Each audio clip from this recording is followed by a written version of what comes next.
Before we start the video, I have to address something real quick. Someone on Reddit posted this, called me fake grog, and the comments were mocking my character, saying it's AI generated and whatnot, when in reality I used Photoshop to create it. However, I have done a redesign, and to the haters I say, imitation is the sincerest form of flattery. Much love.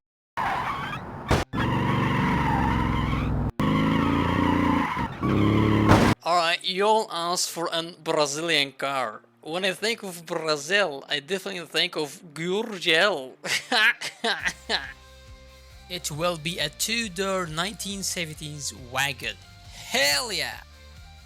I will choose fiberglass, leather, steel, and of course a rear-mounted engine.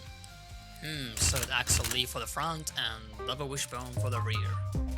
Plus 3 for quality. The engine is gonna be called O Motor 1600 BRA. BRA stands for Brazil. It's a boxer 4-cylinder cast iron and 69mm stroke. Nice. Dual overhead cam. It's looking nice so far. Let me know what you think down in the comments. The crank should be forged steel, cast iron conrods, or should it be, nah, I would go with forged. Cast light pistons, and let's add a harmonic damper. I'm gonna tweak it a little bit just to make the throttle response a little bit sporty.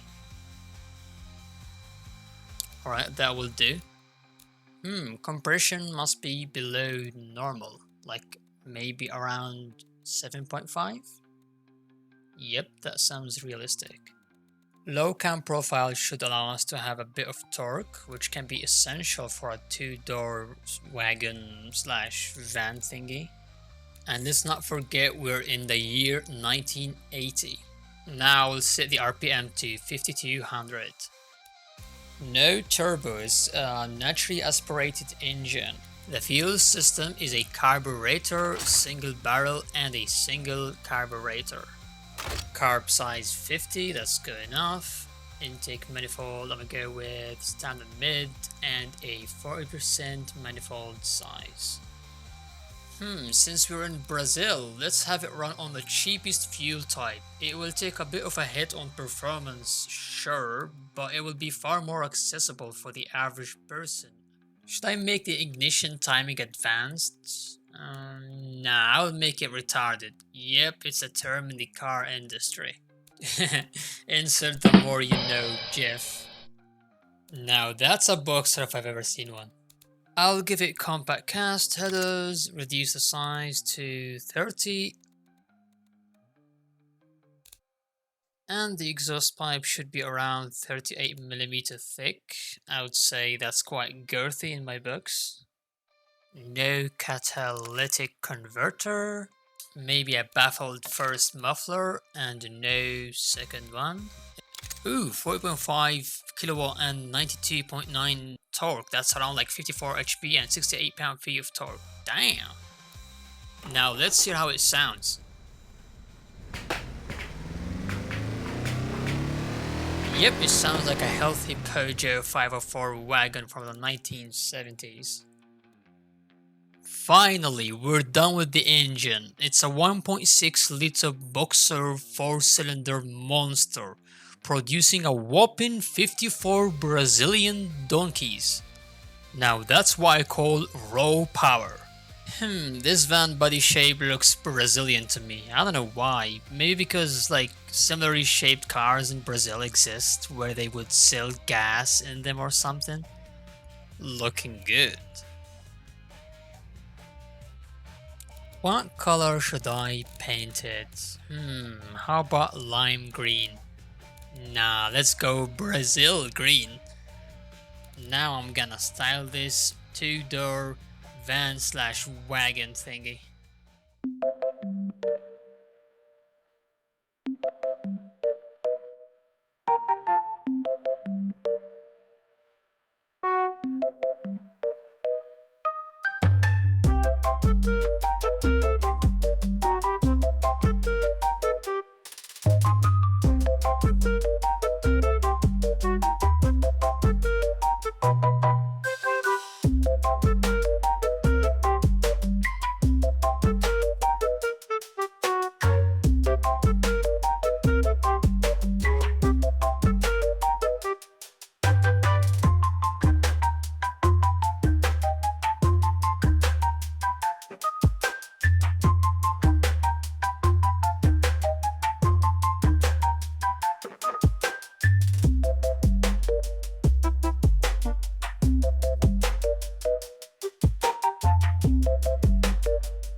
And the result you've been waiting for.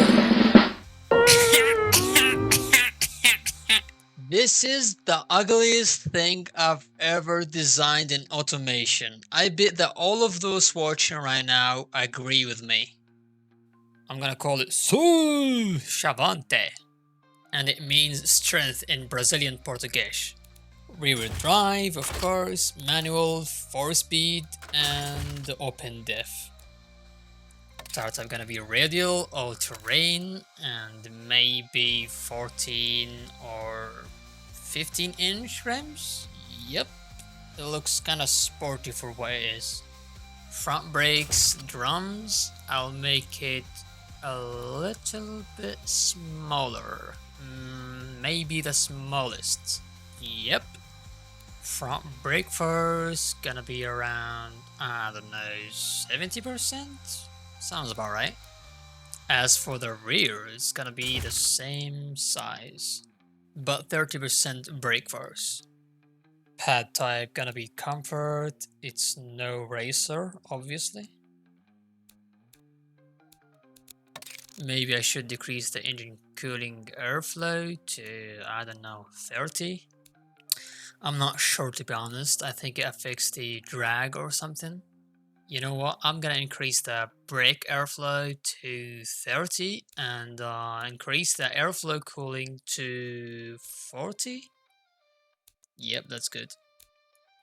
Obviously, it's a 2-seater, and give it basic interior with a cassette player, or let's give it a basic AM radio. That's the only luxury you have in this vehicle. Manual recirculating ball for the steering, and no ABS, of course. As for safety, you get 1960s, meaning you'd be driving a coffin. Yep, basic safety from the 1960s. I'm optimized the weight a bit. By the way, please subscribe, turn on the notification bell, and like the video. Standard springs, twin tube, and oh boy, this car is oversteery. Alright, now we're in Beamng. Look at me, so chavanche. Let's see what this thing can do in terms of like top speed.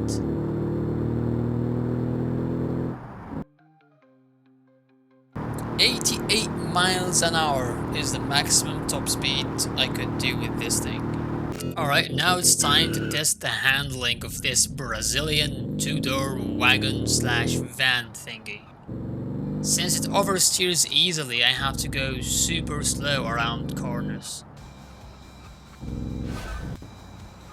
Holy, it wants to drift so bad. Like, did I accidentally make a drift car from the 80s or something? Nah man, in this case I would rather have like understeer than like oversteer. And there is no grip whatsoever. GG's for Brazil. Speed! Okay, this is dreadful. We're almost done. No! That was a blend of oversteer and understeer, like basically ignored physics and decided to do its own thing.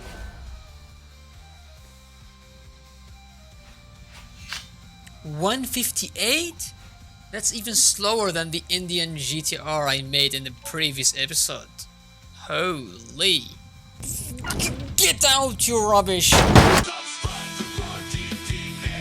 Subscribe to BorgiTV. Subscribe to BorgiTV. Subscribe to BorgiTV. Aight. Aight. Aight.